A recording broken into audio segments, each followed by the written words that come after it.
Welcome back to this week's episode of The Emily Show. Today, we are talking about Sherri Papini. I've been asked about this case a lot. It is at the very early stages of criminal prosecution. And for a federally prosecuted case, it's wandering along a little bit differently than some of the other cases I've covered. And there is a whole lot of information in this initial complaint. So I'm going to give you a very, very brief rundown if this is your first time hearing about the case, which I'm sure that it probably isn't, but in case it is, a very brief rundown, and then we're just going to go through this complaint, what it means, what the charges are, time that she is facing for allegedly hoaxing her own kidnapping. What is with hoax crimes? This isn't a thing. And I always worry so much about covering these cases because a lot of time the investigation points out what people did badly that led everyone to believe this was a hoax. And I don't want to help people get better at doing shit like this, right? We don't want to help people hoax crimes better. It always worries me when we talk about the Jussie Smollett case. It's like, well, here are all the things that made investigators and others think that this was a faked crime. So if somebody wants to fake a crime in the future, there's a lot on the internet for them to study. I don't want to make people be better at doing stuff, but I also think we need to break it down and talk about it. So today we are going to break this down and talk about it. And I have to tell you, reading through this was tough for me because the thought that kept going through my head, and Dr. B and I talked about this a little bit, but who does this to their spouse and to their kids? And even if you're over your spouse, I get it. If you're over your spouse, fine. And I'll probably say this again, but how do you do this to your kids? It's very hard for me to wrap my head around. But again, Sherri Papini is been arrested. She's been released on bond. She is presumed innocent. We are going to go through the allegations against her. And if these allegations are true, literally, seriously, who does that? We should just get into it. There's a lot to talk about today. Hey there. Welcome to The Emily Show. I'm your host, Emily D. Baker, badass lawyer and everyone's favorite legal commentator, breaking down the legal shit in the news and pop culture stories you want to talk about.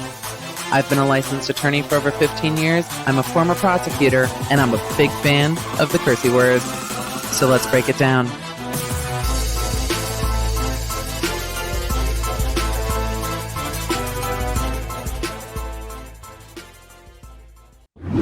When covering a case like this, it always makes me wonder, but what if something happened to me? What if something legitimately happened to me? I mean, not in this case. And that's where Policy Genius is here to help. Policy Genius is your one-stop shop to find and buy the insurance that you need.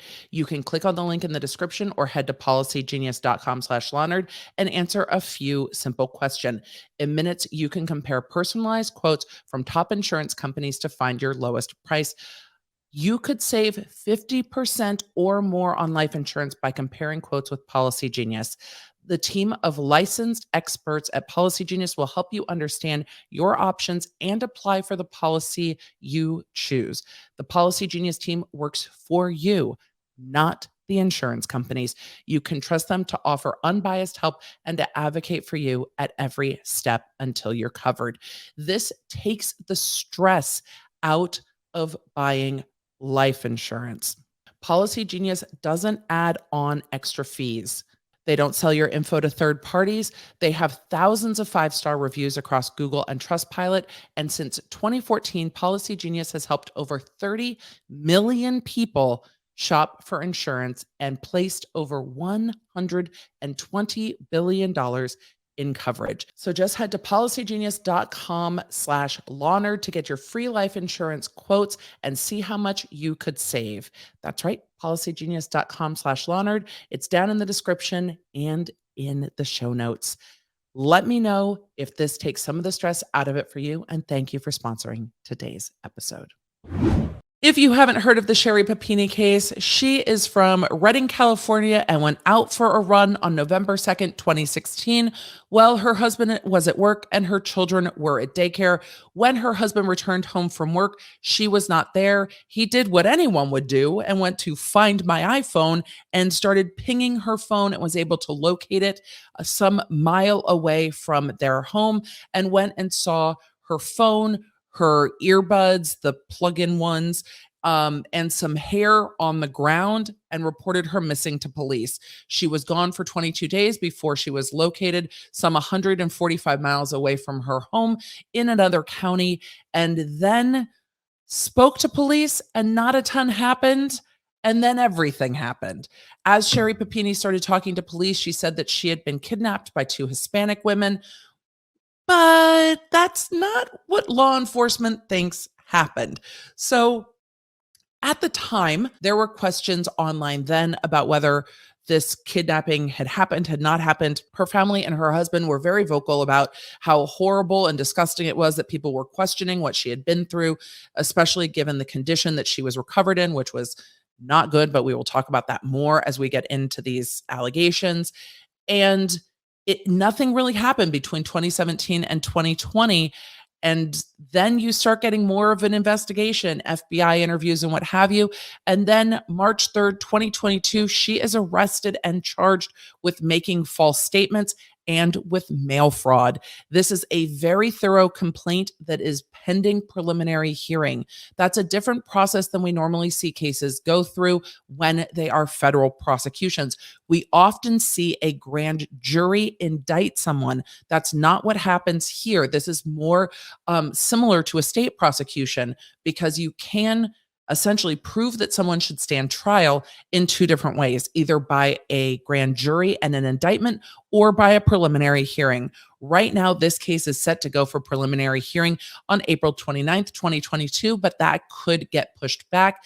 At a preliminary hearing, similar but different to a grand jury, the prosecution will present enough evidence to make it apparent to the judge, me going through all the legal standards without going through the legal standards, to show that the judge that this person is more likely than not the person that committed crimes and should stand trial, because then you get into the very extensive process of going to trial. And she is out of custody on a $120,000 bond with some special conditions of release that are fairly standard.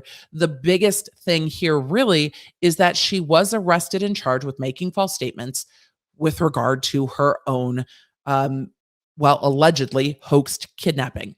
After she was arrested, her family did release a statement that I'm reading to you first, just to keep in mind as we go through what the authorities are alleging here.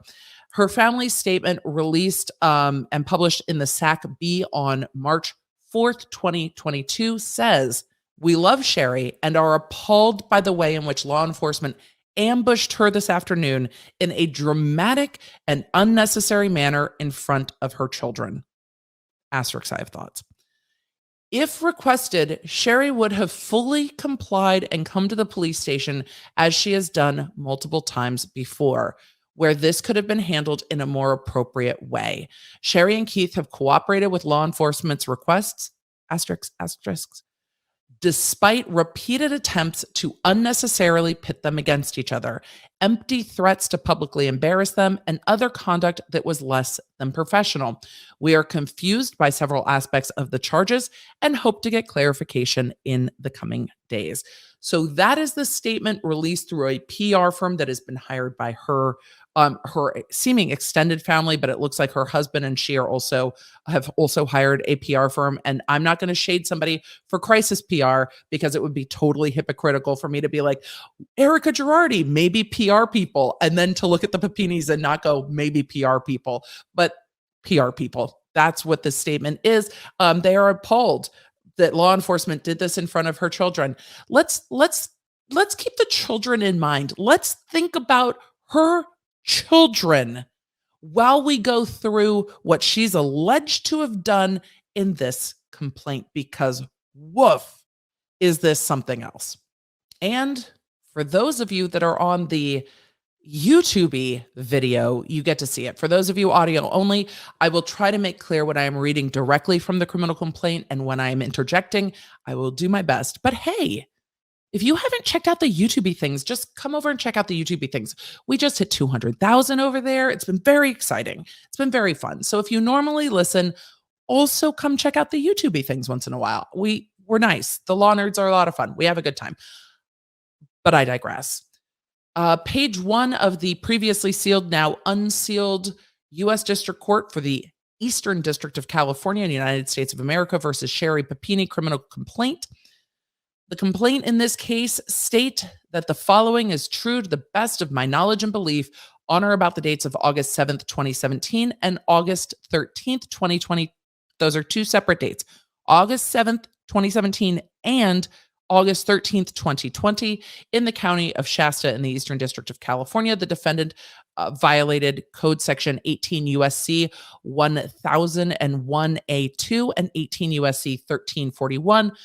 The 1000A2 being a false statements, making false statements to law enforcement, etc., and the other mail fraud. What you know from my other coverage of white-collar criminal cases is that mail and wire fraud can be very broad charges, and we're going to go through the basis of those charges because it's all laid out in this complaint pending preliminary hearing. Again, Sherri Papini has the presumption of innocence pending trial. These are allegations. Generally, the AUSAs aren't shady, so this is probably not going to be shade. It's going to be allegations in this affidavit in support of a criminal complaint and arrest warrant that she was subsequently arrested on and is now out on the $120,000 bond. But this is a sworn affidavit by law enforcement. So again, presumption of innocence, sworn affidavit by law enforcement. These are the things they think they will prove at trial. So this is coming from Courtney Lanto, being duly sworn, depose and state the following: introduction and agent background. I'm going to skip some of the agent background. We're going to go through some of it, not all of it. But this affidavit is made in support of a criminal complaint and arrest warrant for Sherri Papini for making false statements to a federal law enforcement officer in violation of 18 USC section 1001A2 and engaging in mail fraud in violation of 18 USC section 1341. Yeah, the feds don't like being lied to. Sure don't. Sure don't. I am a special agent with the Federal Bureau of Investigation, the FBI, and have been so employed since August 2010. Currently, I'm assigned to the Sacramento Division, and I work out of the Redding Residence Agency. My training has included attending the FBI's Academy, basic agent training, wherein I received instruction on various aspects of federal investigation, and this is going to go through some more of her history. Summary of probable cause. In November 2016, Papini went missing for several weeks, 22 days to be exact, and law enforcement conducted a nationwide search for her. When she returned, she told federal law enforcement officers that others that she had been abducted by two Hispanic women. Papini also provided details of the alleged Hispanic women to an FBI sketch artist and sent text messages to FBI agents about instruments the Hispanic women used to inflict injuries on Papini. However, this was a false narrative Papini fabricated. In truth, Papini was staying with a former boyfriend, and they are going to refer to him for the rest of this complaint as ex-boyfriend, and harmed herself to support her false statements. I mean, she definitely had more props and physical injuries going than Jussie Smollett did. It seems that if anything, she was absolutely committed to this story, which is wild. The next paragraph goes on to say, ex-boyfriend told investigators that Papini stayed with him at his house during the dates of her disappearance. Ex-boyfriend is having none of this at all. Ex-boyfriend's like, oh, I'm sorry, what? No, let me just tell you the things. We'll get to how they knew it was ex-boyfriend down the road, but keep reading. We'll get there. So Papini stayed with him at his house during the dates of her disappearance, and that it was Papini who reached out to him and asked him to come pick her up in Redding. DNA evidence recovered from Papini's clothing she was wearing when she returned matched ex-boyfriend's DNA. Phone records show that Papini and ex-boyfriend were talking to one another as early as December 2015, 2 years before this happened. Ex-boyfriend told investigators that he and Papini used prepaid phones to talk to one another. I have to interject for a moment. This is my personal feelings and opinions. If you are married and no longer want to be with someone and desire to be with someone else, tell the person you are married to that you no longer wish to be married to them and that you are interested in going and being with someone else. Part of it is that when I was going through prepping this case, and we're not even, we're on page 2 of like 50, is I went back through and was watching Kendall Ray on YouTube. Love her. She does true crime in a way that I find to be very respectful to victims of crime as she talks about true crime stories. She also has a podcast, and I will link all of that information down in the description and in the show notes for the podcast. But she had pulled clips of Papini's husband talking to the media after she went missing, and you could see the pain and distress on this man's face. I just don't know how you put another human through that. Her husband now knows all the things if he didn't know before this, because it's all in this criminal complaint. Back to the criminal complaint, phone records show that Papini and the ex-boyfriend were talking to one another as early as December 2015. Ex-boyfriend told investigators that he and Papini used prepaid phones to talk to one another. This was corroborated through evidence of 2 prepaid cellular phones that were tied to the ex-boyfriend and would communicate with each other. One from Papini's location. Amazing how cell phone location data works. One from Papini's location and the other from ex-boyfriend's location. Weird. Historical cell site analysis and toll records of prepaid phones indicate that ex-boyfriend traveled to Reading on or about the date of Papini's disappearance. Papini and ex-boyfriend exchanged text messages the morning Papini disappeared. They met together around the location where Papini was last seen.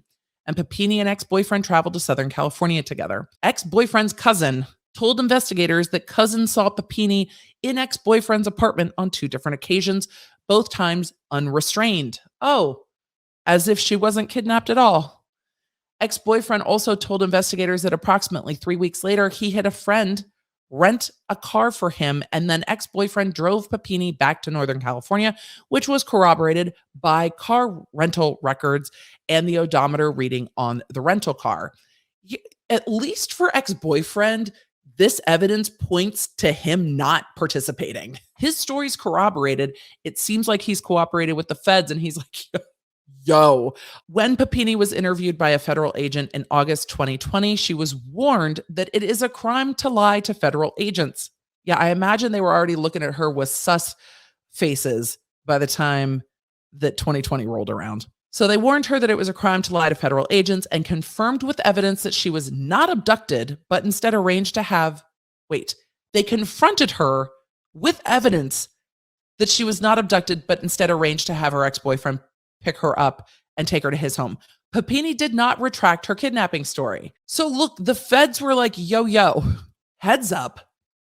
It is a crime to lie to us. This is why we think you're lying to us. Do you care to make a different statement? And Papini's like, all in, I'm all in. And here we are. And this is what we saw in the Smollett case as well. You saw law enforcement saying, if he at any point had retracted his statement, we wouldn't be here. And it seems here they gave Papini an opportunity to retract her statement and confronted her with evidence that they knew what she was up to. We're moving back to the criminal complaint. Papini did not retract her kidnapping story and instead continued to make false statements about her purported abductors and denied her ex-boyfriend's involvement. In addition, Papini caused the California Victims' Compensation Board, I have a lot of feelings about this, to pay over $30,000. $30,000 in fraudulent victim assistance money based on her false kidnapping story, including reimbursement for therapy sessions, blinds, and ambulance services, like window blinds. At least one of these reimbursements was via the U.S. mail. Ding, ding, ding, mail fraud. Here's why I feel so strongly about that. The California Victims' Compensation Board can help families of victims that have been murdered pay for funeral services, to help victims of crime pay for therapy. This is meant to help support victims of crime through what they are going through. And after 10 years working at the district attorney's office, there's generally no amount of money that it can erase what happened, but it can help people move forward. So to take $30,000 out of that fund away from legitimate victims when you know she didn't have to take money from the Victims' Compensation Board. Could have just stuck with the GoFundMe's. I have feelings about that too, because defrauding individuals over GoFundMe also a problem. But you could have chosen to not do this. So I'm not offended by the mail fraud charges based on these allegations. Statement of probable cause. Nationwide search conducted when Papini went missing. At approximately 5:50 p.m. on November 2nd, 2016, Papini's then husband reported his wife, Papini, missing from their home. Papini was the 34-year-old mother of their 2 young children who lived in the Mountain Gate area of Shasta County. Sorry, Shasta Countyans. You're NorCal. It's like 2 different places from SoCal. Anything above Santa Barbara gets kind of squishy for me. So the Mountain Gate area of Shasta County near Redding, California, in the Eastern District of California. That's their jurisdictional statement. Husband told Shasta County Sheriff's Office deputies that when he arrived home from work, he was unable to locate Papini or their 2 children. Husband learned that the children had not been picked up from daycare, as was customary. Husband checked his Find My iPhone app and was able to locate Papini's phone near Sunrise Drive in Redding, California. He went to the location and retrieved the phone. Papini was last seen running on Sunrise Drive and was believed to have gone missing between the hours of 10 a.m. and 12 p.m.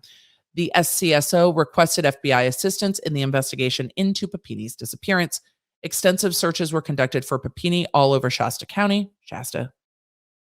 I'm going to keep getting it wrong because my brain has decided it will be that way, but I will try.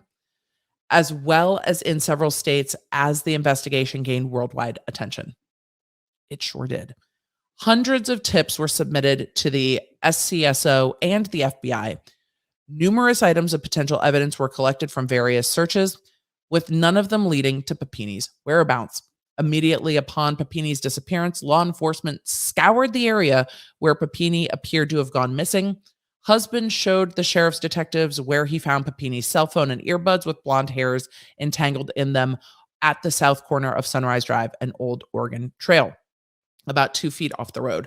Husband thought the cell phone had been placed, which he described as weird. There are photos on the internet that show the cell phone like on a kind of propped on like a pile of leaves with like the earbuds, like the actual corded Apple earbud wound up and just kind of placed on top of the phone. So not as if someone threw their phone or got grabbed. It looked set down. If somebody wanted you to not have your phone, they generally, one would think, hurl it away from the location into the brush because it was in a wooded area. But we will continue on. The sheriffs did a walkthrough of the Papini residence and found nothing out of the ordinary. Papini's purse and jewelry were accounted for, but husband did not know if any unusual banking activity was occurring in Papini's bank accounts. In follow-up interviews, husband stated he and Papini did not have marital issues, but occasionally fought as any married couple would.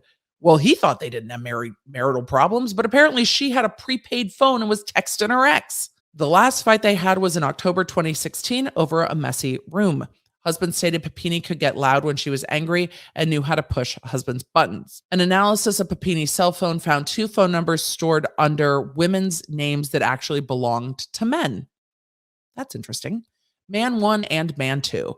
In a text conversation between Man 1 and Papini in November on November 1st, 2016, the 2 discussed meeting in Redding.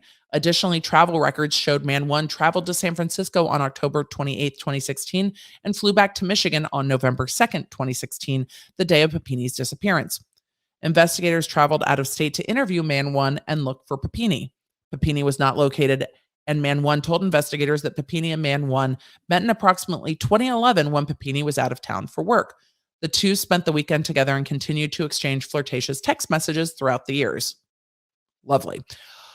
Although they had planned to meet during Man 1's trip to California, he returned home without seeing her. I bet he's real fucking glad he did. Investigators also interviewed Man 2, who described meeting Papini around 2000 to 2001 at a Friday Night Live youth program. Hey! Only we do Friday Night Live up in here. I'm teasing, but also not really. At a Friday Night Live youth program and dated her for several years. Man 2 described Papini as an attention-hungry person who told stories to try to get people's attention. Well, Man 2 definitely had thoughts. Mantu stated that Papini fabricated stories of being a victim of abuse from her family, father, and then Mantu after the couple broke up. Well, it paints a picture, doesn't it? On November 16th, 2016, investigators telephonically contacted Person One, the director of the Friday Night Live youth program, who knew Papini from the program. Person One stated that Papini was the only student Person One feared having in the program because Papini, quote, was good at creating different realities for people so that they would see what she wanted them to see, which got her really good attention, end quote. Oh my. It goes on to say that investigators learned that Papini had a previous marriage to Man 3. Husband told investigators that Papini married Man 3, who was in the military, to get medical insurance because of a heart murmur issue. Papini's mother told investigators Papini traveled all over the world with her first husband. Investigators located Man 3 and interviewed him on November 14th, 2016. Man 3 confirmed that he and Papini were married in 2006 prior to his deployment overseas and stated it was because Papini needed health insurance due to complications related to regular egg donations. Well, those are two different things between heart murmurs and egg donations. Was she donating eggs for money? I have questions. That's not for today's episode, but I have questions. Man 3 stated that he and Papini never lived together and did not travel together. Wait. What? Papini's further up this paragraph, it says Papini's mother told investigators that Papini traveled all over the world with her first husband. And first husband said he and Papini never lived together and did not travel together except for once when she visited him in Japan. I have questions. When Man 3 returned from deployment, Papini told him she had found someone else and wanted a divorce. Well, she's capable of using those words. Apparently, Man 3 agreed. I mean, I don't know what else you say to that. I've met someone else. I want a divorce. What really else is there to say? Papini told Man 3 that her family abused her while growing up. After the divorce, Man 3 heard from mutual friends that Papini had a history of lying. Investigators also interviewed several of Papini's friends. The friends described Papini as being, quote, crazy and wild, end quote, as a youth. I put in the quotes. I don't know why. Those are their words, not mine. The friends recounted that Papini used to run away and once described an incident in which Papini ran away from home at age 16 to Southern California and stayed with friends. Oh, running away to SoCal. Multiple friends also stated that Papini would make up lies, particularly about being a victim of abuse, especially as a youth. A huge thank you to today's sponsor, Grove.com. You guys know I have been dying for all of the organized and relaxing content on Instagram and TikTok. I've talked about it a lot. They always have these really cute, like soap scrubbers that you can use to wash your dishes. It always looks so zen. And I found it at Grove.com. And now I feel very zen and like Insta worthy when I'm doing my dishes. And I love that when the little bristles on the scrubber get, mangled by my husband and children, you can just replace that part. I really love the wooden scrubbers from Grove along with their other products. Grove carries hundreds of products aimed at replacing single-use plastics across your home and personal care routine. And by 2025, Grove will be 100% plastic-free. Like Grove Co.'s concentrated cleaner and refillable glass bottles, they're friendlier to the planet and twice as effective as the leading natural brands. Not only that, you can color code them for your house, which also fits the whole, like, I want to be a TikTok cleaning baddie aesthetic, and I'm living for it. Switch to sustainable products for every room in your home, from laundry care to hand soaps and more. Grove Co. has you covered with safe formulas and refillable packaging that never compromise on performance. Go to grove.com/lawnerd today and get a free gift set up to $50 with your first order. Plus, shipping is fast and free. Get started right now at grove.com/lawnerd. That's right, grove.com/lawnerd. And thank you for sponsoring this episode of The Emily Show.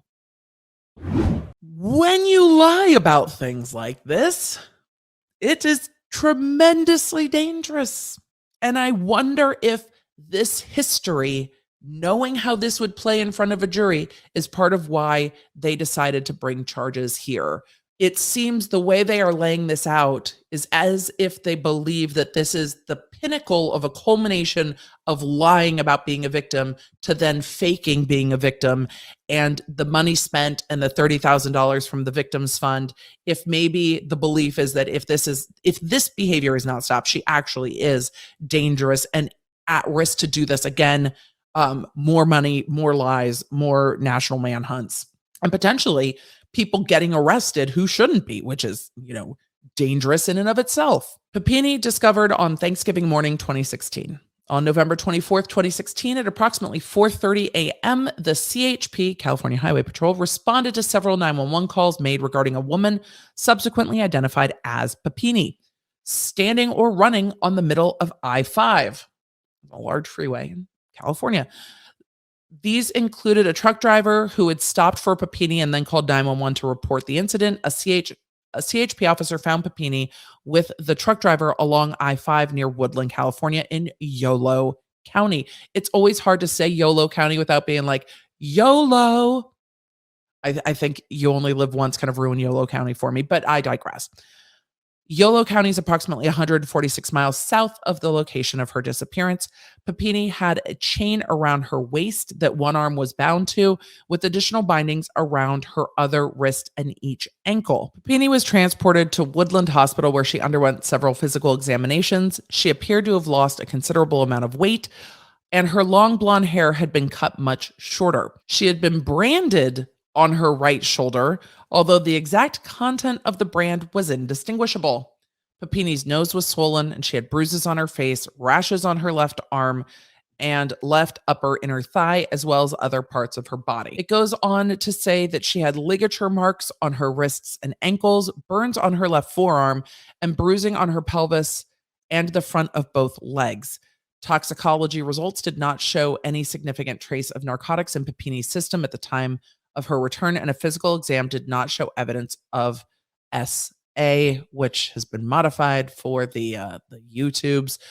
It's interesting, though, the amount and extent of injuries when you look back at contemporaneous reporting to this, even when people were starting to ask questions, because oftentimes kidnapping victims don't just get away without a lot of detail of how things don't just and then it just ended.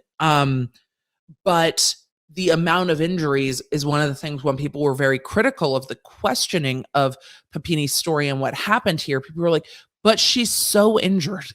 She's lost so much weight. Her hair is hacked off. It doesn't make sense that someone would do this to themselves. And yet here we are with a criminal complaint alleging just that. At the hospital, Papini's clothing was collected for DNA sampling, including everything she was wearing. She told investigators that this was her original underwear from the day of her disappearance. The clothing was submitted to the DOJ, Bureau of Forensic Services, Reading Laboratory for processing. Mixtures of DNA consistent with Papini and one male contributor, who was not her husband, were recovered from multiple cuttings taken from Papini's underwear and one cutting taken from her sweatpants. Oh, there's a footnote. Let's see why sweatpants is footnoted. A different analysis also identified some sperm or partial sperm in the clothing. However, the male contributor DNA material analyzed may have come from sperm or another source. Well, that's an odd footnote. What is happening in this case? Okay. The male contributor DNA to Papini's clothing was uploaded to CODIS, Combined DNA Index System. And if any of you watching that are like, I don't know what CODIS is, A, now you know, and B, you're clearly not watching enough CSI or listening to true crime. And I feel like the law nerds are very into both. Anyway, uploaded to CODIS, where they routinely search against profiles from case evidence as well as individuals in the database. In 2020, a familial match to the male contributor DNA was identified, which eventually led to ex-boyfriend, as described in greater detail below. Familial matches are I shouldn't say fairly new, but newer, where somebody who's related to you and has a portion of your same DNA, because they're related to you, cousin, brother, sibling things, matches. And so it's like, oh, we have a familial group, and then they can start narrowing it down. Papini's allegations of abduction by two Hispanic women at gunpoint. On November 24th, 2016, the day Papini was located, the detectives attempted to interview her at the hospital, and during an ambulance ride from the hospital to another facility, Papini refused to speak to the sheriff's detectives, so they gave the audio recorder to husband, who asked Papini questions. The detectives remained in the room and rode along in the ambulance. However, it was the husband who conducted the interview. The interview was recorded and transcribed in its entirety. Papini provided the following information in the interview. Papini stated that her abductors alluded to law enforcement being involved in her kidnapping, and therefore she did not want to speak to law enforcement. Isn't that convenient? Papini explained that her abductors read articles to her that stated Papini had left voluntarily as opposed to being kidnapped, which Papini denied. Further along in the interview, Papini again said that her abductors told her that law enforcement was involved in her kidnapping and stated, quote, this is actually quoted in the thing, it's not just me, quote, she was laughing at me. No one believes you. Everyone thinks you ran away. No one believes you. Guess what? The buyer's a cop. They're never going to find you, end quote. Later in the same interview, Papini expressed concern because officers were writing everything down that she was saying, and she repeatedly stated that she did not want to talk to law enforcement. Papini said two Hispanic women abducted her, although one of the women brought her back. Quote, there was an older one and a younger one. They were Hispanic. They spoke Spanish a lot, end quote. The Hispanic women always wore masks, had short black leather gloves. Papini described the older woman as really mean and the younger one seemingly reluctantly involved. Papini described the younger abductor as smaller with curly long brown hair who spoke more Spanish. Papini described the older woman as taller and fat, had straight, dark, or black hair with gray in it and a raspy voice. The older abductor hit the younger abductor. Although Papini never saw this happen, she could hear it. Papini stated that her abductors always wore masks, sometimes different colored bandanas and sometimes lace masks, which, again, pre-2020 is an odd thing. I'm curious as to what she was envisioning when she talked about the lace masks, but whatever. Papini had a hard time remembering many details about her abductors, including description of the clothing they were wearing or the words on the hat one of them was wearing. Footnote 2, for several months and even years, Redding and the nearby community were on the lookout for two Hispanic women. Multiple tips were given to law enforcement by the community about suspicious-looking Hispanic women, which, again, it's not helpful to rely on stereotypes to say, hey, these are the people that abducted me, because getting people arrested who had nothing to do with this can be dangerous. Next paragraph. Papini described the events that occurred at the time she was abducted. A dark color SUV containing two Hispanic women first drove past her, then backed up when they saw her jogging up the road. It's an interesting statement because in that statement, she's putting herself in the mind of describing why they did things. And this is just something that's jumping out to me as I'm reading. A lot of times when victims retell what happened, there's a lot of, and then they did this, I don't know why. They're not putting themselves into the mind of the people that are doing things to them. They explain the actions. They walked this way, they turned that way, they pulled a gun, they had a knife. But this statement that the SUV drove past her, then backed up when they saw her jogging, is explaining why they took an action versus saying they suddenly stopped and backed up. I heard the tires, or I saw the backup lights or the tail lights coming towards me. It's very odd for someone to describe in the mind of the person doing this to them, oh, they acted because they saw me jogging down the road. But a lot of times it's like, why did you think they did that? And it's like, I don't know what they're thinking.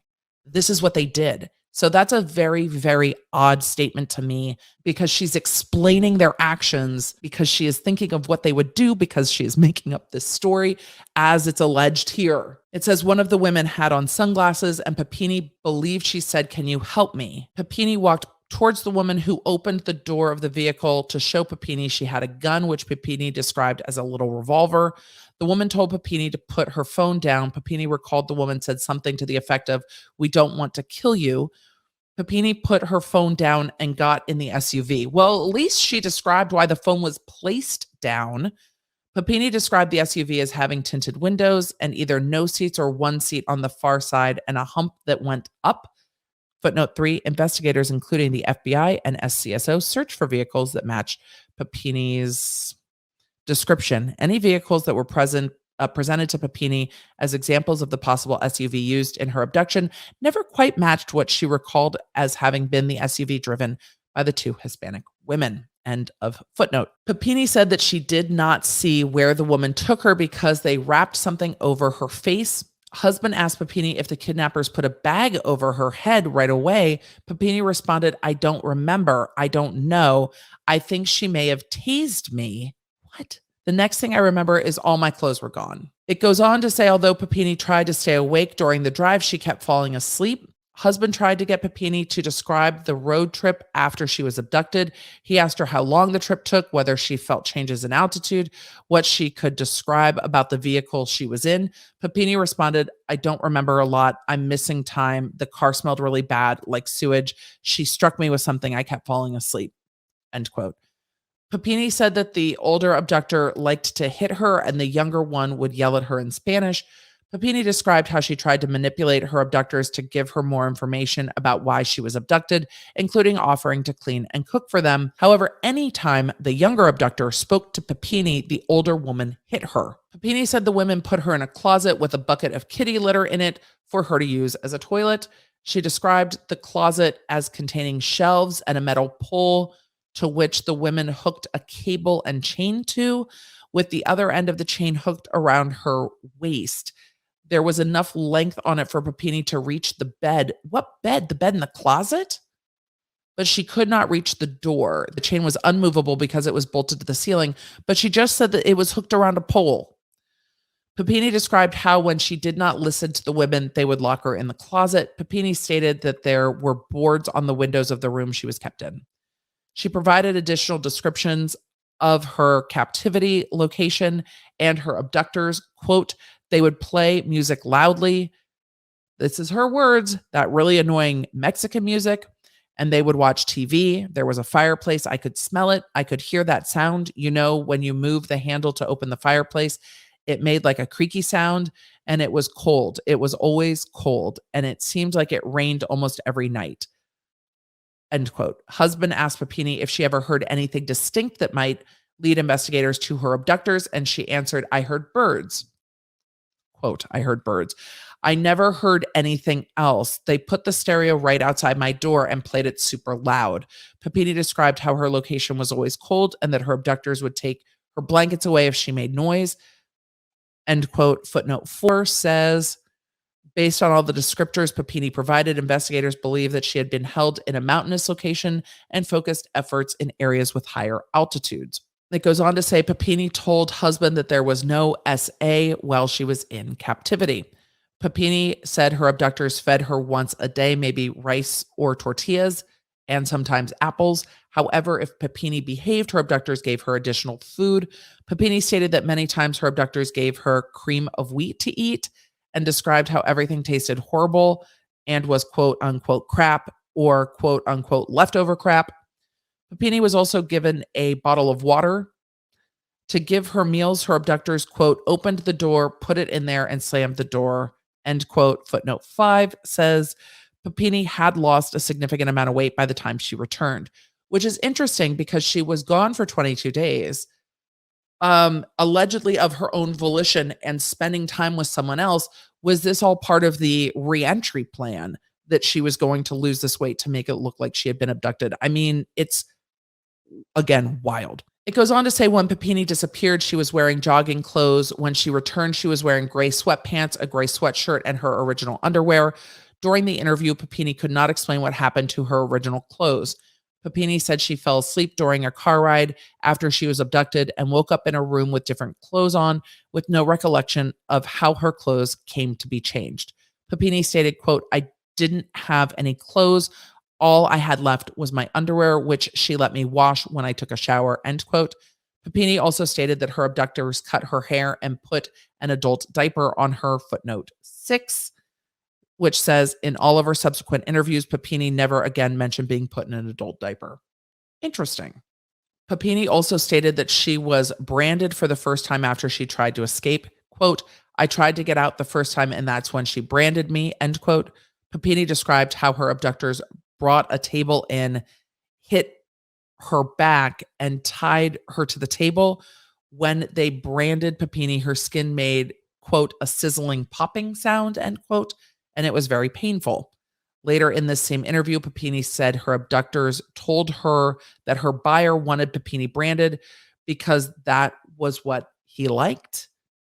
Papini never heard her buyer's name because the abductors spoke mostly Spanish, and Papini did not understand more than a few Spanish words. It then goes on to say these included discussions about medicine, traffic cameras, a delivery date, and a, quote, gamble, as well as Spanish insults directed at Papini. Well, how'd she know they were insults? When Papini would take a shower, she was guarded by the younger abductor holding a gun. The abductor said that they were not supposed to hurt Papini and also mentioned getting paid, footnote 7. Investigators initially believed Papini's abduction was related to human trafficking based on the statements she made regarding a buyer and her abductors discussing getting paid for having abducted Papini. Generally, though, they wouldn't cut off her hair and brand her if that was the case, but I digress.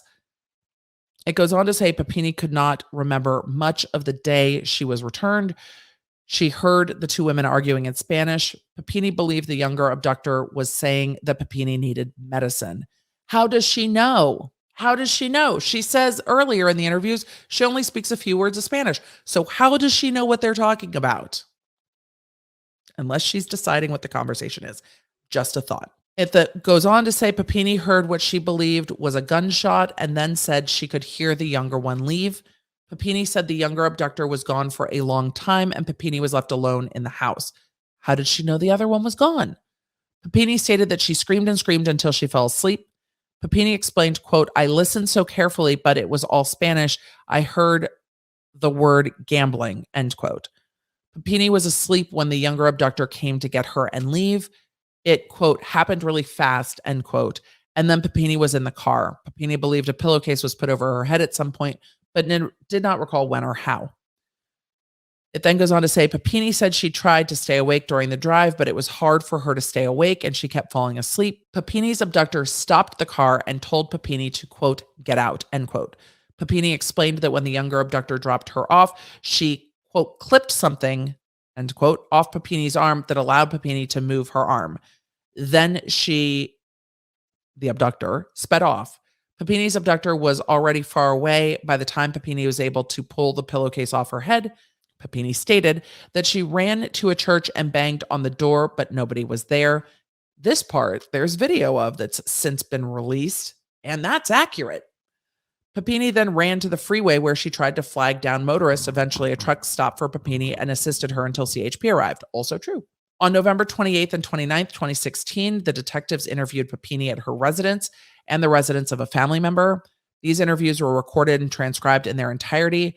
During these interviews, Papini described more details about her abduction. Papini refused to be alone with detectives and insisted her husband be present. They then go on to say that detectives explained to Papini that even though their questions to Papini might seem trivial or dumb, there was a reason the detectives were asking them. She said that she understood because she watched a lot of crime shows on television. Detectives asked her to start from the beginning and describe the events that led up to her abduction. And then they go through her describing this again and describing what had happened again. The next section of the complaint describes Papini's false statements to federal investigators and says that on March 2nd, 2017, Papini conducted a forensic interview with an FBI forensic interviewer, which was recorded and transcribed in its entirety. This was the first interview conducted without husband in the room. Papini stated that she continued to fear law enforcement and told the interviewer, who was female, that she did not trust her. Papini kept her head down and looked at the floor for the majority of the interview. At the beginning of the interview, the interviewer stated, I just ask everyone to tell me about the truth, okay? Papini responded, okay. In the interview, Papini provided the following information. On the day she was abducted, she went out for a jog. She was able to recall what she was wearing. She said she left the house through the front door. She was training for a 5K, and she described the route that she took. And I am abbreviating some of this because it is the third now retelling of the story. She described her first encounter with her abductors when she was about midway in the dirt road between Old Oregon Trail and Sunrise. She saw a woman in a vehicle who was asking for help or signaling some way, which is different than what she said before. Then Papini took out an earbud and crossed the road to the left-hand side, and the woman opened the door and pointed a gun at Papini. Papini squatted down in the grass, and the woman said something like, "I don't want to hurt you." Papini set her phone down and then pulled her own hair out and squished it in the headphones and held her hands above her head. Papini described the vehicle her abductors were in as a dark color, either like a dark blue or black with a long window in the back. Papini also said that there were 4 doors and the windows were tinted. Papini said that was, quote, about all, end quote, she could remember. Upon further prompting, Papini said that her abductor, quote, was wearing a hat and sunglasses and that the hat was light colored like a gray baseball cap. Papini said she knew her alleged abductors were Hispanic because their skin color was, quote, Hispanic colored, dark colored skin. Papini explained that the abductor shouted at her. Papini took one earbud out, but could not remember which earbud she had taken out. Papini was out of breath because it was the midpoint of her run and had already run a mile. She had started slowing her pace to walk up towards the grass. Papini described the door of the SUV opened on the passenger side, and she saw a woman holding a gun and described the gun as a short revolver. Papini squatted with her head down when she saw the gun. Papini explained that the abductor told Papini to put down her phone and that, quote, they don't want to hurt me, end quote. It then goes on to say that she could not remember getting out of the car, or she could not remember the abductor getting out of the car. The next thing she remembered was she was in the back of the car. She could not remember how the door of the car was open for her to get in or how she got in the car. She described that there was something over her head and she couldn't see, and something bound her arms together behind her and her legs were bent so she could move them a little, not a lot. She said she was on the floor of the vehicle facing the rear. She could hear the women talking, but they spoke in Spanish and Papini did not understand Spanish.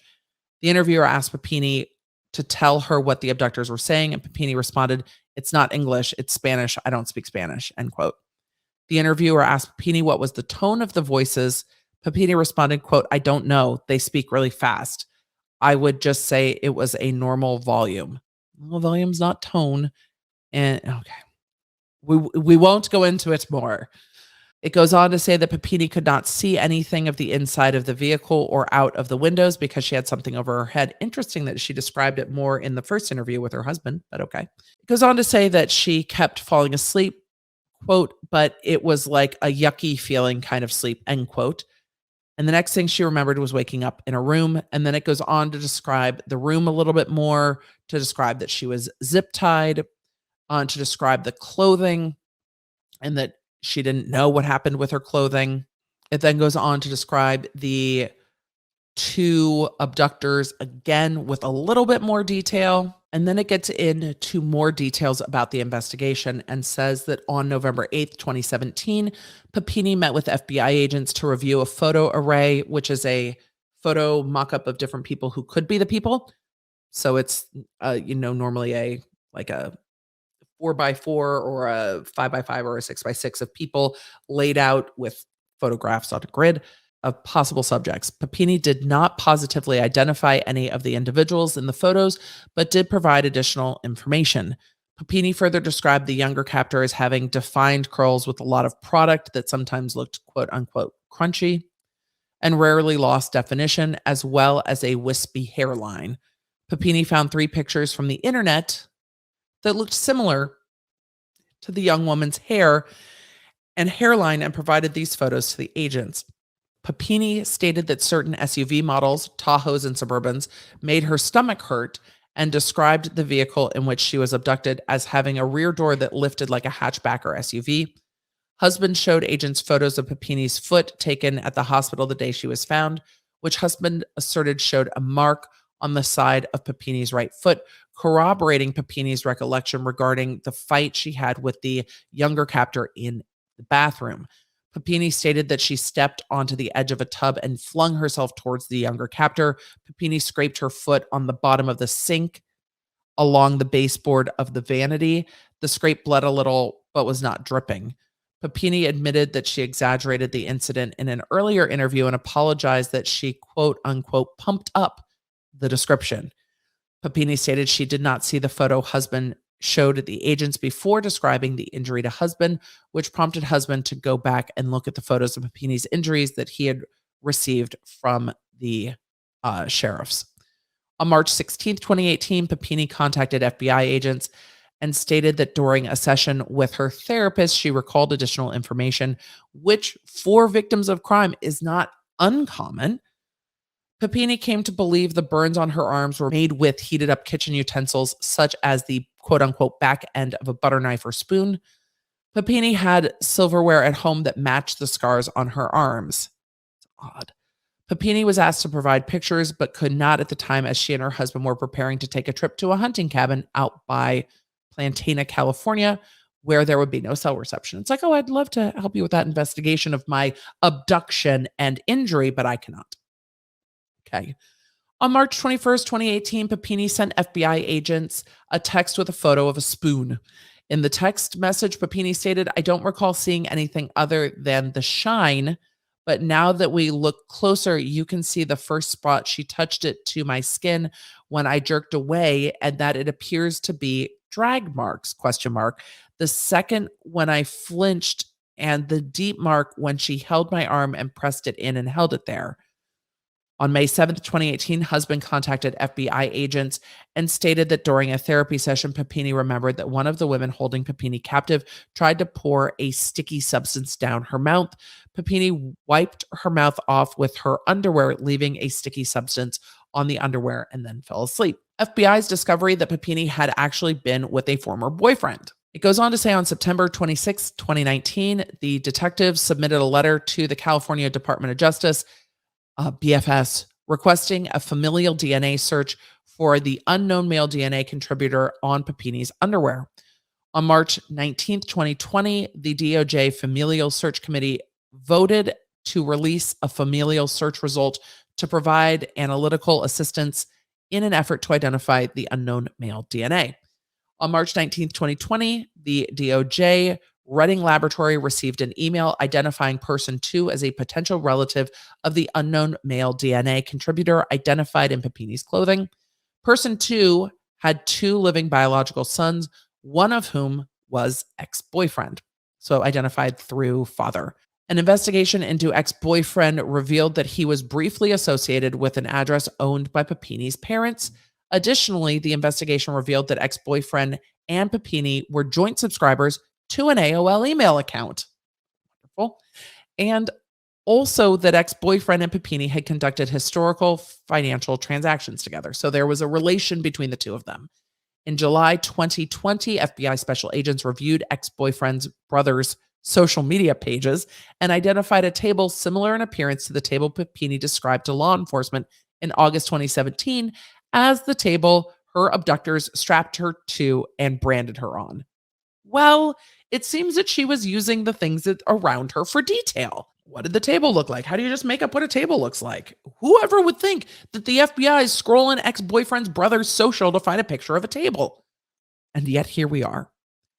On June 9th, 2020, FBI special agents collected discarded items from the trash can outside ex-boyfriend's residence in Costa Mesa, including a discarded Honest Honey green tea bottle. These items were provided to the DOJ laboratory for analysis. On July 10th, 2020, the DOJ Redding Laboratory concluded that the DNA obtained from the mouth area of the Honest Honey green tea bottle matched the unknown male DNA collected from Papini's clothing. On August 10, 2020, investigators interviewed ex-boyfriend and he told them the following. Let's see what ex-boyfriend had to say. Shall we? Ex-boyfriend admitted to investigators that he helped Papini, quote, run away, end quote. Ex-boyfriend explained that Papini was, quote, a good friend, end quote, and that she asked him for help.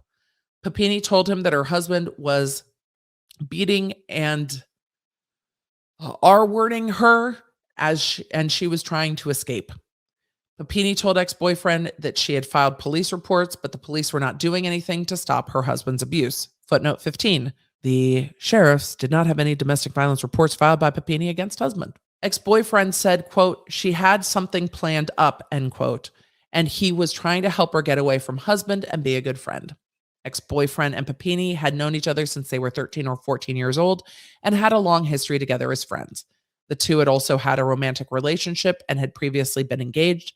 Ex-boyfriend told investigators that Papini reached out to him, quote, unquote, out of the blue, and that they did not spoken in a long time because, quote, she got married, she had kids, end quote. Ex-boyfriend estimated that sometime in 2015, he was cleaning his house and came across a box of old photos and personal items that belonged to Papini from when they were in a relationship together. Ex-boyfriend sent the box of personal items to Papini's parents and then called her parents to let them know the box was coming. Well, that's thoughtful. Ex-boyfriend did not know if his sending Papini's personal items back to her parents was what prompted Papini to reach out to him. When she first called ex-boyfriend, he was at work. She told ex-boyfriend that she had a plan to run away to him and that she had been saving some of her cash and planned to send some money to ex-boyfriend for her to have when she was with him. Ex-boyfriend stated, quote, she kind of laid out the situation, end quote. Papini did not get into a lot of detail, and the call was brief because ex-boyfriend was at work. That's an odd call to get. It goes on to say Papini told ex-boyfriend to get a prepaid phone to communicate with her. Initially, Papini and ex-boyfriend called each other on their regular phones, but eventually they began to communicate on prepaid phones because they were not attributable to either of them. Papini devised a plan for ex-boyfriend to drive to Reading, and ex-boyfriend agreed. Ex-boyfriend admitted to investigators that, quote, there could have been a better plan, end quote, obviously, and said the planning process was not very long. Investigators asked ex-boyfriend if there were any females involved in helping Papini escape, and ex-boyfriend said no. Investigators asked ex-boyfriend if he had seen sketches of the women who allegedly abducted Papini, and ex-boyfriend responded, quote, yeah, no, I don't know any Mexican girls, end quote. Ex-boyfriend initially could not recall how he knew where to pick up Papini. Later in the interview, ex-boyfriend recalled Papini sent him a care package that included the location where she wanted him to pick her up. Well, clearly she didn't want to text that information. I shouldn't say clearly. It seems to me maybe she didn't want to text that information because text messages can be easily recovered. In the summer of 2016, ex-boyfriend and Papini, quote, had been talking, and ex-boyfriend let Papini know he was in the hospital.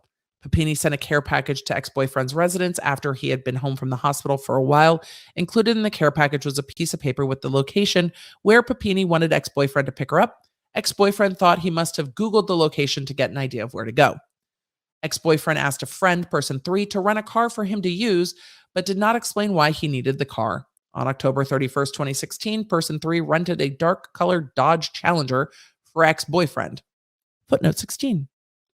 Documents obtained during the investigation confirmed that person 3 rented a silver Dodge Challenger from Fox Rent-A-Car on October 31st, 2016 at approximately 6:37 p.m. The rental car was returned on November 4th, 2016 at approximately 10 a.m. Ex-boyfriend did not specify the kind of car person 3 should rent, but did not expect person 3 to rent a sports car. Ex-boyfriend told investigators that on November 2nd, 2016, he got up early in the morning and drove the rented Dodge Challenger from Southern California to Reading, California. When ex-boyfriend got to Reading, he went to Trader Joe's and bought some quote-unquote stuff and ate breakfast. Trader Joe's is a good place to go. He stopped at a Starbucks and waited to hear from Papini about where he should drive to meet her. Ex-boyfriend believed Papini communicated with him on his prepaid phone using a prepaid phone she already had.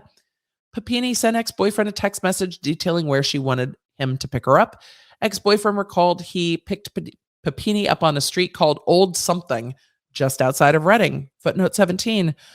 On the date of her disappearance, Papini's cell phone was found near the intersection of Old Oregon Trail and Sunrise Trail, or Sunrise Drive. Old Something. I mean, which is so believable. It's like, I don't know. It was old, whatever. Ex-boyfriend described that he was driving up the road. Papini was walking down the road. Ex-boyfriend pulled up to Papini, opened the passenger side door of the vehicle, and folded the front seat down so Papini could get into the back seat. Papini was wearing athletic clothes when ex-boyfriend picked her up. She had been jogging and was quote-unquote all sweaty. Papini got into the vehicle and laid down in the back seat.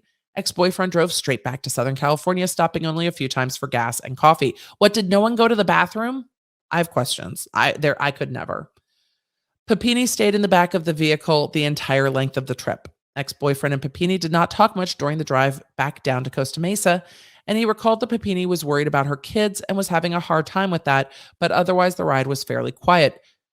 Ex-boyfriend recalled that Papini took a nap and slept for most of the drive. Well, it seems like maybe that recitation was also accurate when she told police that she slept for most of the drive. During the period of her disappearance, Papini never left ex-boyfriend's residence, asked ex-boyfriends to pick up clothes for her to wear, and he purchased sweats, socks, and a t-shirt from Target, TJ Maxx, or Ross, wherever he was closest to on his way home from work. Ex-boyfriend said he did not buy much clothing for Papini and bought grays, darks, basics, whatever they had. Ex-boyfriend doesn't give a shit, it seems. Ex-boyfriend continued to go to work every day while Papini stayed at the residence. Ex-boyfriend slept on the couch and in the living room, and Papini had her own room.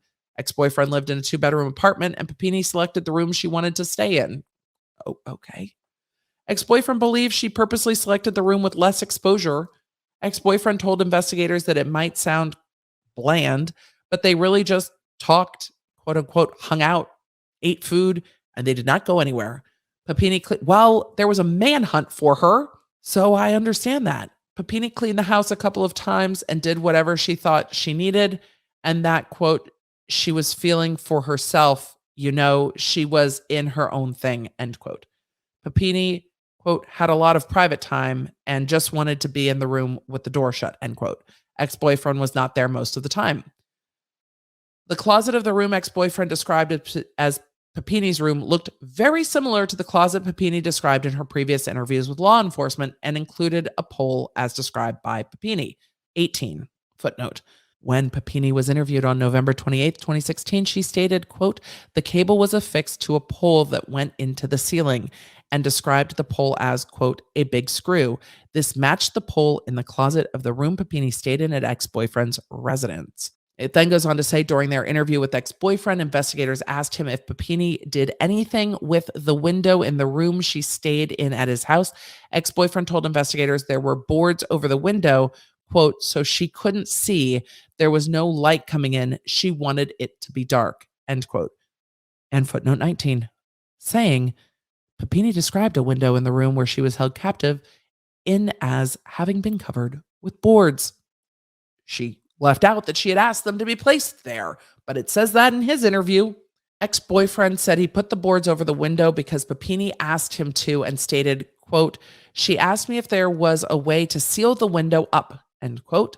Ex-boyfriend described the wood he used to cover the windows as 3 sheets of particle board or press board.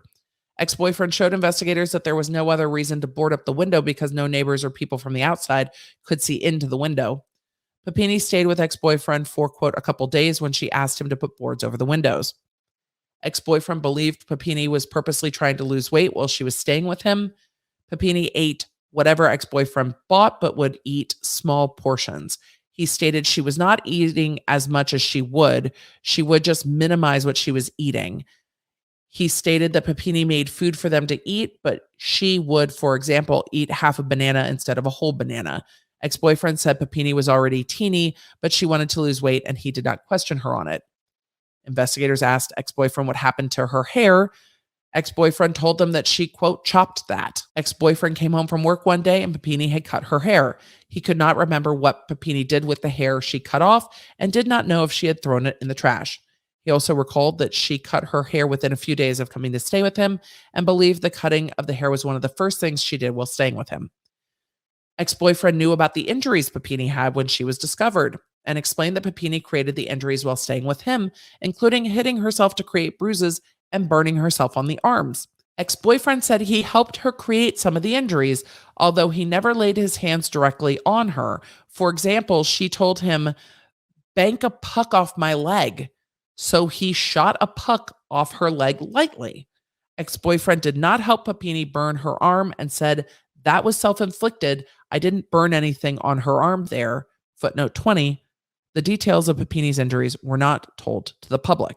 Ex-boyfriend admitted to investigators he was confused by Papini injuring herself and stated, quote, there's not too many people that come up and say, hurt me. I'm not physical ever with women. I mean, I just don't, end quote. Yeah, I imagine it would be alarming if somebody came up and was like, hurt me in these very specific and awful ways.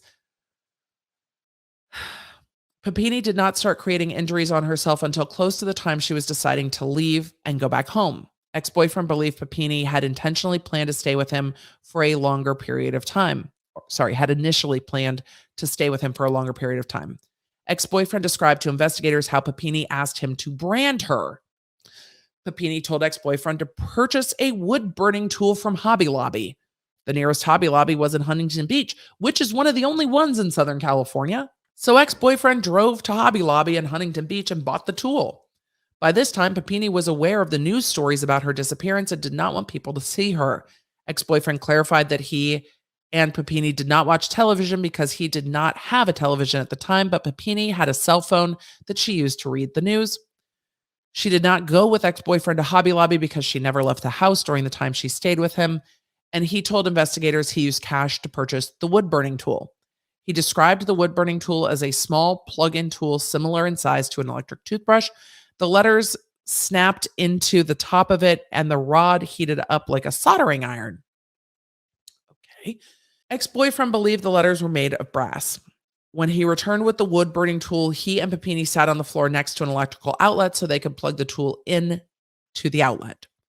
Ex-boyfriend sat behind Papini, and she pulled her shirt up so that ex-boyfriend could use the tool to make the brand.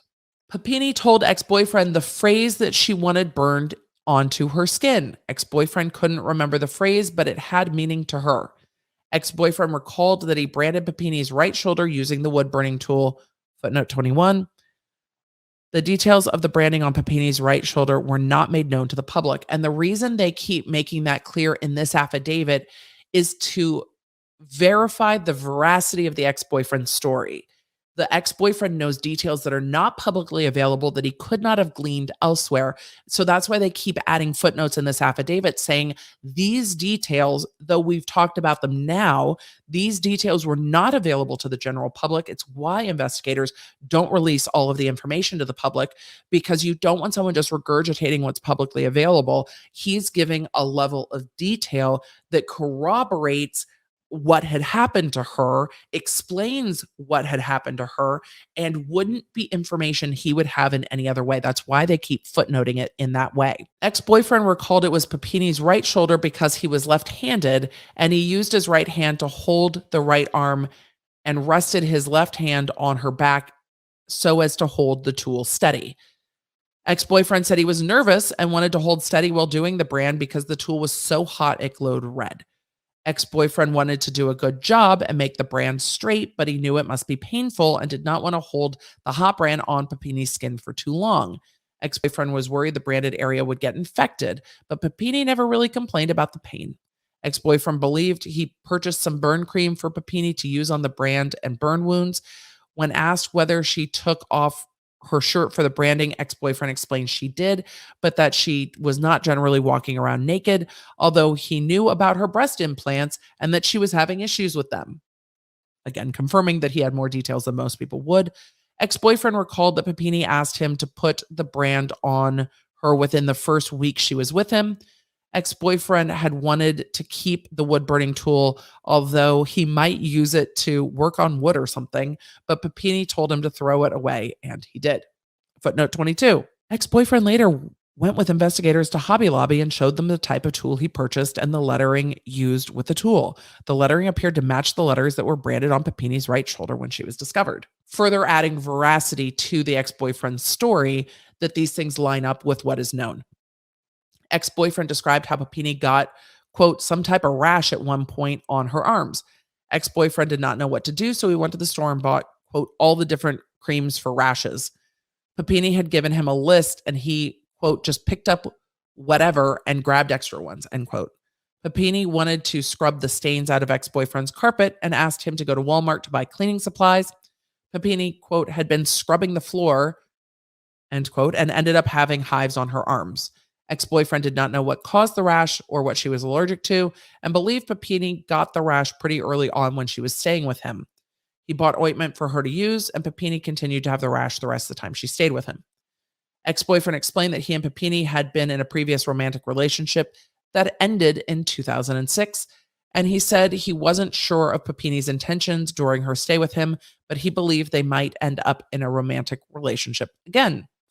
Ex-boyfriend stated that he did not know how long Papini planned to be away from her family or, quote, what the final plan was, end quote, and whether that included them getting back together. He said that during their prior relationship, they, quote, were in love at the time, but that was young love, end quote. Ex-boyfriend stated that he and Papini did not have adult relations while she stayed with him and said that, quote, it was not a sexual thing, end quote. Shortly before Thanksgiving 2016, Papini asked ex-boyfriend to take her back to Reading. Papini said she missed her children and wanted to go home. The hell her kids must have gone through for 22 days while their mother was missing and their father was devastated because their mother was missing. So when her family puts out this statement of the police shouldn't have arrested her in front of her children, the hell her kids must have gone through for 22 days while they believe their mother was missing. And while their father was going through the emotional hell that one goes through when someone is missing.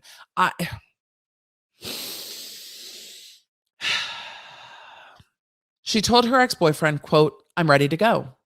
Ex-boyfriend asked his friend person 3 to rent a car for him again, which ex-boyfriend used to drive Papini back home.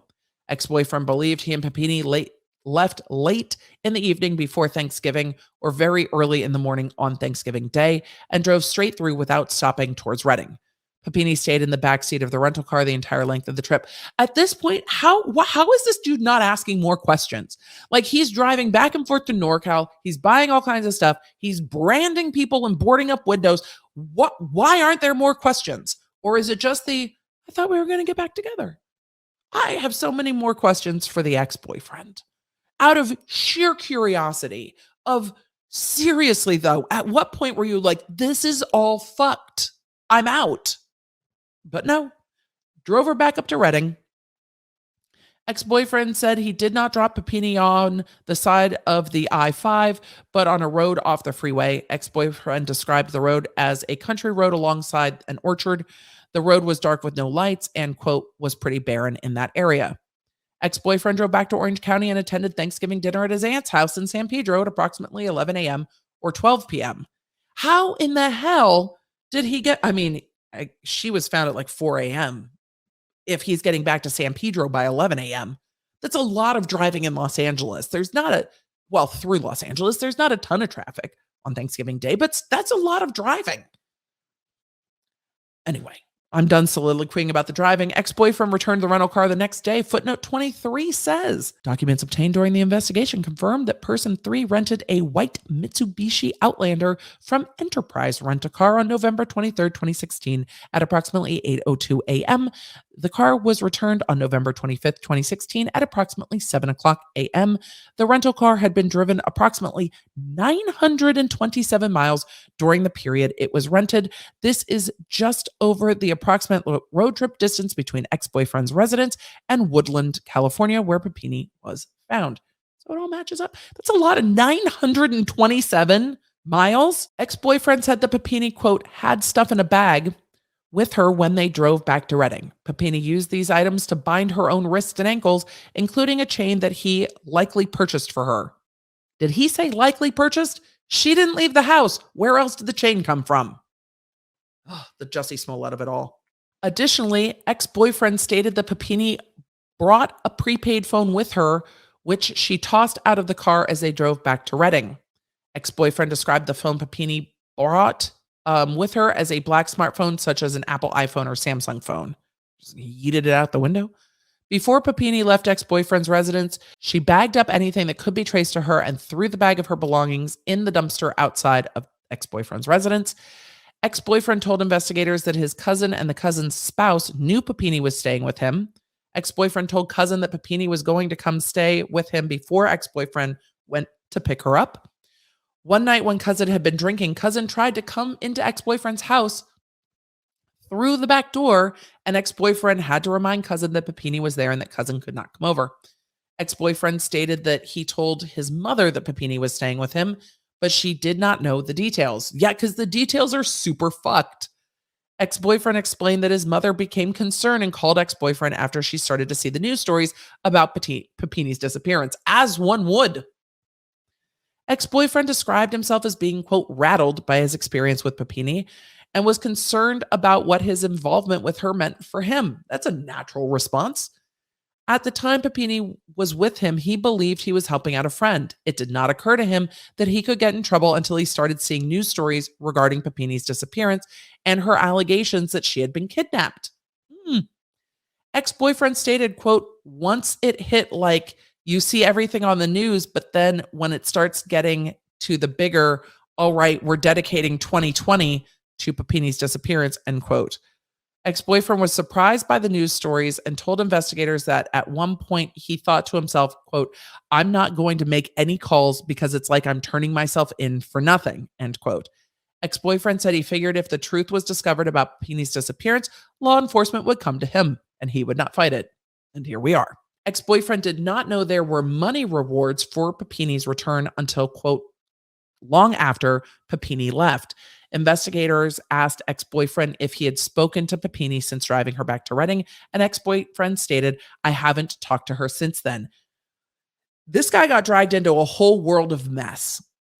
They then go through the independent evidence corroborating ex-boyfriend's interview, but we've seen a lot of that already listed, including the cell site data, including the branding. It then goes on to Papini's continued lies upon confrontation, count 1. On August 13th, 2020, an FBI agent and SCSO detective, collectively investigators, interviewed Papini. Husband sat in on the interview. The interview was recorded and transcribed in its entirety. At the beginning of the interview, investigators stated, all we want is truthful statements because it's a crime to lie to federal officers. Understood? Papini nodded her head in agreement. Papini nevertheless continued to make false statements regarding her supposed abduction. Investigators asked Papini if she could detail the differences in her two abductors, and she stated falsely, quote, the younger one is the one that let me go and was the nicer of the two. The older one was really abusive and really mean and is the one that did all the really terrible things. Investigators presented Papini with a picture of the coffee table Papini had previously provided as the type of coffee table on which she was branded and asked Papini if she remembered the coffee table. She responded, quote, yes, I do. I do remember that. Investigators showed Papini a picture of a similar coffee table found on ex-boyfriend's Facebook page. Papini stated, it's been a really long time, so the details and things like that, we did the best we could to take notes on it and all that, but a lot of it's really hard, end quote. That's a non-answer. Investigators showed Papini a photographic lineup of Hispanic women, none of who she recognized. Investigators showed Papini a series of photographs from ex-boyfriend's residence, and she falsely denied it was the location where she was quote unquote missing. Investigators showed her a picture of the closet in ex-boyfriend's house with the pole through the shelving, and the picture that Papini drew of the closet with the pole in previous interviews with law enforcement. Papini responded, it's a little bit different, but it's pretty, excuse my language, it's pretty fucking similar, but it's different. It didn't look like that. It didn't look like that.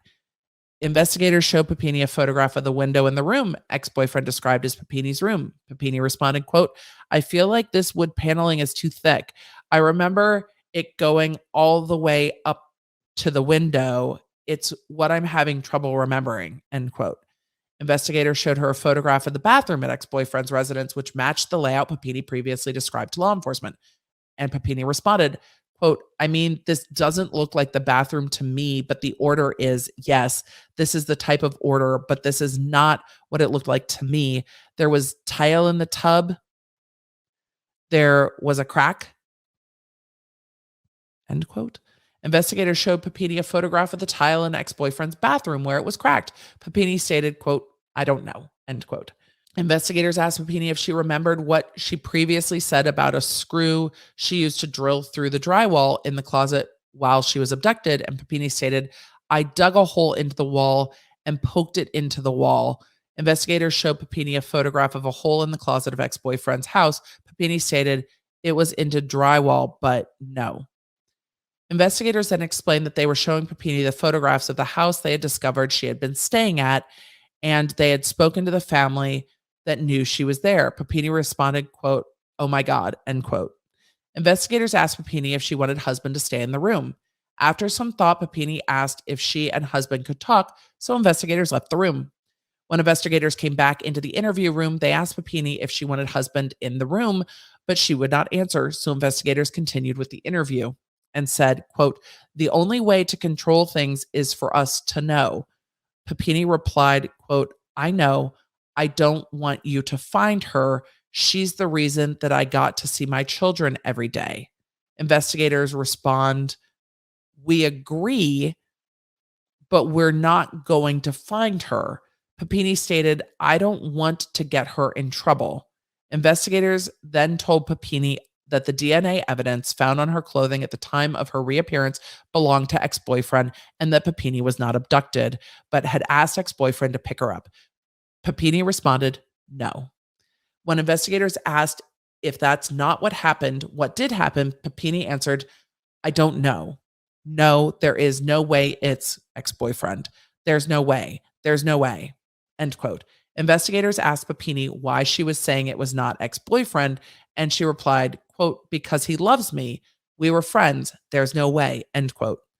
When investigators directly asked whether ex-boyfriend, quote, "came and got you because you asked him," end quote, Papini replied falsely, "No." When asked when was the last time Papini had contact with ex-boyfriend, Papini stated falsely that it was before her abduction. Papini was asked when she last saw ex-boyfriend and she replied, quote, "I don't know, forever ago when I lived in Southern California," end quote. Investigators asked, quote, "You are saying since you have been married, you haven't called ex-boyfriend," end quote. And Papini responded falsely, quote, "No, I haven't called ex-boyfriend," end quote. Wow. Investigators explained that phone records and DNA evidence showed that Papini had been in contact with ex-boyfriend and told Papini, quote, "Lying to federal agents is a crime," end quote. And yet here we are. Investigator explained that ex-boyfriend provided details no one else would know. While husband was still in the interview room, Papini continued to deny that she ran away with ex-boyfriend. Once husband left the room, Papini admitted that she and ex-boyfriend, quote, "did talk a little bit before," quote, and said, "When I went out of town for work, I talked with other guys. I made a mistake and I talked to other men and I shouldn't have," end quote. When investigators asked Papini how she was talking to ex-boyfriend, she responded, "My work cell phone." Papini continued to say she made a mistake for talking to other guys and said, "I am horrible." Well, maybe that's accurate. Ultimately, Papini continued to state, quote, "It can't be ex-boyfriend," and did not provide any further information to investigators about her time with ex-boyfriend in Southern California. Investigators asked, "You were pretty clear earlier when I asked, what did the younger one do? You said the younger one pointed a gun at you." And Papini responded falsely, "She was there and she let me go." Investigators stated, "Did a woman point a gun at you and put you in the car? Yes or no?" Papini responded, "I don't remember." Investigators continued to ask Papini what happened with ex-boyfriend, and Papini stated, "You know who she is. I know you do. I know you know who she is. I'm not saying it. I don't want to get her in trouble. I know you know who she is." Papini did not at any point throughout this interview disavow her repeated statement that two Hispanic women kidnapped her, nor did she ever admit that ex-boyfriend had picked her up and that she had resided at his home during the period she was missing. Then they get into the crowdsourced money meant to bring her home used to pay off credit cards, saying that on November 4th, 2016, a friend of husband's created a GoFundMe campaign called Help Find Sherri Papini with the following stated purpose: "Please help us in raising money to bring Sherri home safe. All funds will go directly to the Papini family and will be used for search efforts to find Sherri and help bring her home safely. Every dollar counts as time is critical. Thanks." On the same date, in response to a donor's question about how the funds would be used, a campaign update was made to the GoFundMe campaign stating, "Thank you to everyone who has donated so far today. The funds will be used in any means necessary for the family to find and bring Sherri home." On the GoFundMe campaign's page, under heading of, quote, "organizer and beneficiary," husband was listed as organizer and a member of husband's family was listed as beneficiary. On November 7th, a campaign update was written on the GoFundMe campaign page by husband organizer as follows: "Thank you all so much for your donations. I am very happy that the Papini family asked me to help get this GoFundMe account established. Your generosity, concern, and prayers are very much appreciated by the Papini family." In total, GoFundMe raised $49,070. GoFundMe used a third-party service called WePay that was administered by JP Morgan Chase Bank. In essence, the GoFundMe campaign beneficiary was able to withdraw funds from GoFundMe through the bank account set up through WePay. Husband was a check signer on the JP Morgan Chase Bank account used to withdraw GoFundMe funds. On December 6, 2016, after Papini was recovered, husband wrote check number 101 in the amount of $31,818.13 from the GoFundMe campaign bank account. Husband then signed the check, endorsed the check, and deposited it into his personal bank account via a mobile deposit on the same date. On December 6, 2016, husband wrote check number 103 in the amount of $1,160.06 from the GoFundMe campaign bank account to Papini. Husband signed the check as the signatory. Papini endorsed the check and deposited the GoFundMe into her personal bank account via a mobile deposit on the same date. Husband used approximately $8,212 of the GoFundMe campaign funds to make payments towards his personal credit cards. December 13th, 2016, Papini spent approximately $3,053 to pay off personal credit card. The remaining amount of the funds that husband withdrew from the GoFundMe campaign were transferred into husband and Papini's personal bank accounts and were spent on personal expenses. They then allege that Papini fraudulently obtained thousands in victim assistance funds and talks about her obtaining funds from November 28, 2016 from the California Victims Compensation Board. It says that Papini signed the application for the Victims Assistance Board on November 28, 2016 under penalty of perjury and indicated the incident that she had been a victim of crime and signed a declaration stating that she had been a victim of crime. On November 28, 2016, a representative with the Shasta County Victim Advocate Program sent the application on behalf of Papini to CalVCB. On November 30th, 2016, the application was received. On December 7th, 2016, the Victims Assistance Board mailed a letter to Papini confirming the receipt of the application and enclosing additional information about the program, including the following statement. Quote, the CalVCB can help victims of crime that occurred in California and who are injured or threatened with injury. On or about December 9th, 2016, they approved her application. The internal notes from December 7th recommend approving the application because, quote, law enforcement clarification request form completed by Detective K. Wallace from the Shasta County Sheriff's Department substantiates that the covered crime 207 PC, kidnapping, occurred. There are no eligibility issues. And then they went through the diagnosis of PTSD and what she was asking them for.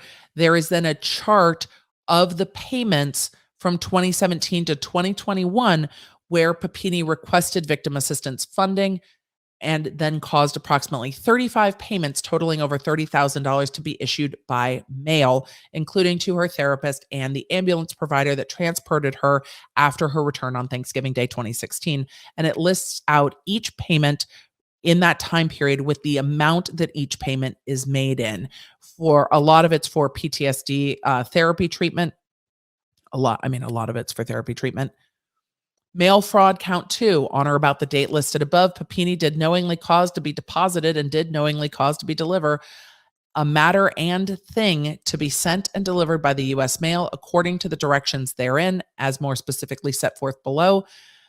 And then it goes through the payments that were sent via mail. If these payments had been direct deposited, then it would have been a wire fraud and not a mail fraud. But here we have mail fraud because shit was mailed, because government, and they mail things. We then get to the conclusion, finally, that says, based on the foregoing, there's probable cause to believe Papini violated both the false statements code and the mail fraud code and requests that she be arrested, signed, and dated. There is a lot more in this. We did not go through every single page because this has already been quite a long episode and quite a long conversation, but they detail the multiple different statements that she gave. It is just an incredible story, the amount of injuries, but there's also a substantial amount of corroboration here for the ex-boyfriend's statement, which is something that's taken very seriously before you file a case like this, accusing someone of faking their own kidnapping and then benefiting not just from a GoFundMe, but $30,000 in state's victim assistance. This case is wild. She is facing, on the mail fraud case, not more than 20 years. So up to 20 years on mail fraud and up to 5 years on false statements. She could get 25 years in theory. That's never going to happen, but she could get 25 years in theory, plus fines. I believe it's 25,000 each charge, so up to 50,000 in fines, plus restitution for the victims assistance boards. And we'll see if GoFundMe sues her to get the funds back, or that donors of GoFundMe sues her civilly to get the funds back. But she's looking at 25 years in prison and a substantial amount of fines. I don't think she will get that after a trial, but I think there should be some if she is proven guilty. The ex-boyfriend, I'm sure, didn't expect to be in a world where he is going to have to testify in front of a federal jury, though that is, if this goes to trial, maybe Papini will say, you know what? Okay, I've seen the evidence. We're done. And we'll plea in this case. Who knows? That's not going to happen before the preliminary hearing, I don't think. And that is set for the end of April. So with that, thank you for being here through this wild breakdown of this criminal case. There was quite a lot of evidence that they laid out. They really did put everything out there. I wonder if some of that was to avoid criticism of charging her with this crime. I have not seen a ton of that other than from her family, but I wonder if that's why they were so thorough. It is a very thorough affidavit with lots of her statements and lots of opportunity to go through and see how the statement changed and morphed, and to see how it's corroborated by her pulling memory from where she was at the boyfriend's house. Most people don't just create statements out of thin air. Pulling from something that is anchored in reality makes it easier to create a story, because you're not just creating it out of thin air, and then you can have some consistency. This story is wild. I can't wait to hear what you think about it. Thank you for being here. Thank you for being allotted. Let's stay hydrated and mind our business, shall we? May your Wi-Fi be strong. May your toilet paper be plentiful. May your gas not be $7 a gallon. May your family be well, and may the odds be ever in your favor. I will talk to you in the next one. Connect with me everywhere. I'm at the Emily D. Baker. If you guys want to join the text, just text Emily.com. If you want to join the channel, lawnerdsunite.com. Happy to have you. Support what we do here on the YouTube. Goes right here. Let's try that again. Papini refused to be alone with detectives.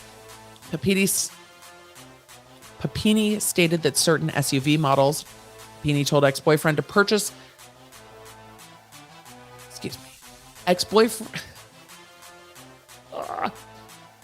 Ex-boyfriend did not know where the money rewards for Papini's return. Start that again. Full examinations. Echo, cancel. Echo scared the shit out of me. Oh my God, why has it been so hard to record today? That scared the crap out of me. Never miss a Sunday show. That's the moral of the story tonight. Never miss a Sunday show.